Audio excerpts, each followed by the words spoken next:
Assalamualaikum warahmatullahi wabarakatuh. Nama saya Muhammad Zainuri. Saya sebagai peserta PPG Batch 2 tahun 2025. Tempat penyelenggara Universitas Islam Negeri Sunan Ampel, Surabaya. Dengan mata pelajaran Pendidikan Agama Islam. Oleh sebab itu, marilah kita belajar bersama-sama.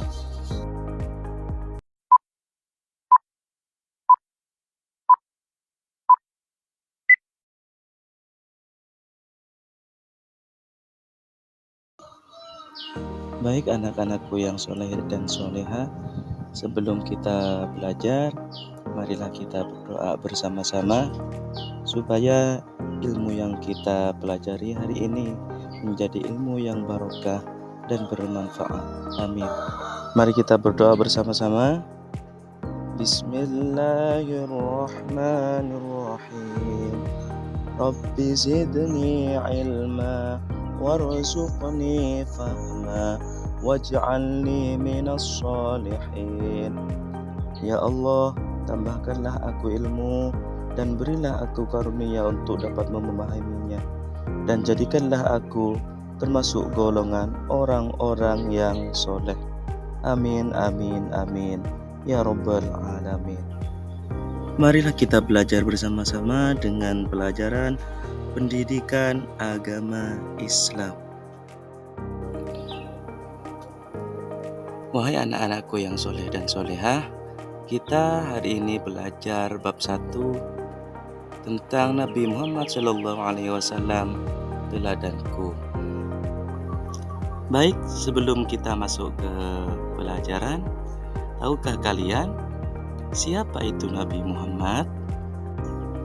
Nabi Muhammad adalah Nabi terakhir utusan Allah sebagai sosok yang sangat dihormati dalam Islam.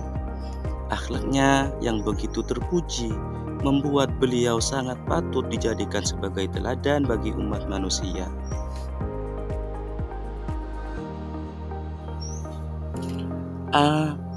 Nabi Muhammad SAW teladan bagi seluruh umat manusia. Nabi Muhammad SAW adalah teladan yang sempurna bagi umat manusia. Beliau memiliki akhlak yang mulia. Salah satunya adalah sifat jujur. Kejujuran adalah sikap yang selalu mengatakan kebenaran dalam segala hal. Dengan sikap jujur, seseorang akan mendapatkan kepercayaan dari orang lain dan akan mendapatkan keberkahan dari Allah Subhanahu wa Ta'ala. Jadi anak-anakku yang soleh dan solehah, jika kita ingin dipercayai orang, maka hendaknya kita harus bersikap dan berkata jujur dalam segala hal. Orang-orang mengatakan, jika kita berbohong sekali, maka selamanya ia tidak akan dipercaya.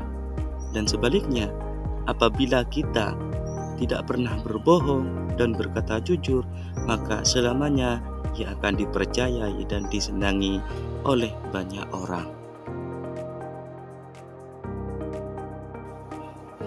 Keutamaan sikap jujur diantaranya adalah yang pertama, disayang Allah Subhanahu wa Ta'ala. Yang nomor 2, disayangi oleh orang tua, guru, dan teman. Dan yang ketiga, akan mendapatkan pahala. Jadi, apabila kita sudah disayang oleh Allah, sudah disayang orang tua, guru, dan teman, maka kehidupan kita akan tenang. Maka dari itu, marilah kita tanamkan sikap jujur kita dalam diri ini. Jadi, sikap kita terhadap kejujuran, dimanapun dan kapanpun kita berada, kita harus bersikap jujur. Apabila kita berbohong, mungkin manusia tidak akan tahu, tapi Allah Subhanahu wa Ta'ala lebih mengetahui. Salah satu contoh perbuatan tidak jujur di saat ujian, yaitu yang pertama, menyontek jawaban dari teman, membawa contekan dan meminta jawaban dari teman, juga menggunakan alat bantu yang dilarang. Nah, itu anak-anakku, itu merupakan contoh perilaku yang tidak baik alias tidak jujur. Marilah kita hindari perbuatan itu. Bab yang kedua, kita belajar tentang asyiknya membaca Al-Quran Surah An-Nas. Surah An-Nas merupakan surah yang ke-114 dalam Al-Quran dan berjumlah 6 ayat yang diturunkan di kota Mekkah. Sehingga surah An-Nas ini tergolong surah Makkiyah, yaitu surah yang diturunkan di kota Mekkah, atau dengan kata lain, surah ini diturunkan sebelum Nabi Muhammad hijrah ke Madinah. An-Nas artinya manusia.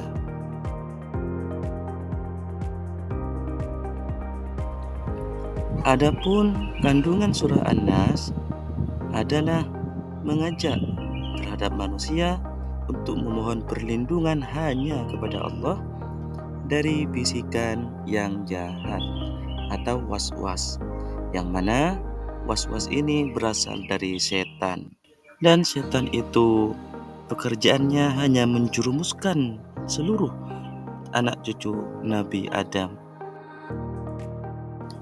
Sebelum masuk ke bab 3, marilah kita membaca surah An-Nas.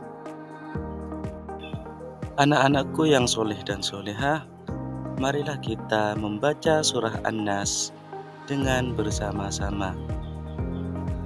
A'udzu billahi minasy syaithanir rajim. Bismillahirrahmanirrahim. Qul a'udzu birabbin nas, malikin nas, ilahin nas, min syarril waswasil khannas, alladzi yuwaswisu fi sudurin nas, minal jinnati wan nas.